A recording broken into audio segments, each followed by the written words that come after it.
Het is een goede presentatie geweest. We kennen premier Eeman. Hij is natuurlijk als leider van het vorige kabinet regelmatig hier geweest.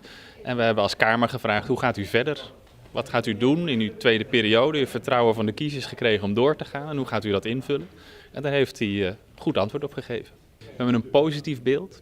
Aruba als land binnen het Koninkrijk die erg op zoek is van hoe kunnen we elkaar versterken. Op welke manier kan Aruba en Nederland, maar ook Aruba en de andere landen in het Koninkrijk nou tot meerwaarde zijn. We hebben een verleden met lusten, maar ook lasten, die is belast. En Aruba is heel goed om te kijken hoe kunnen we in de toekomst nou vooral kijken naar de meerwaarde, naar de lusten.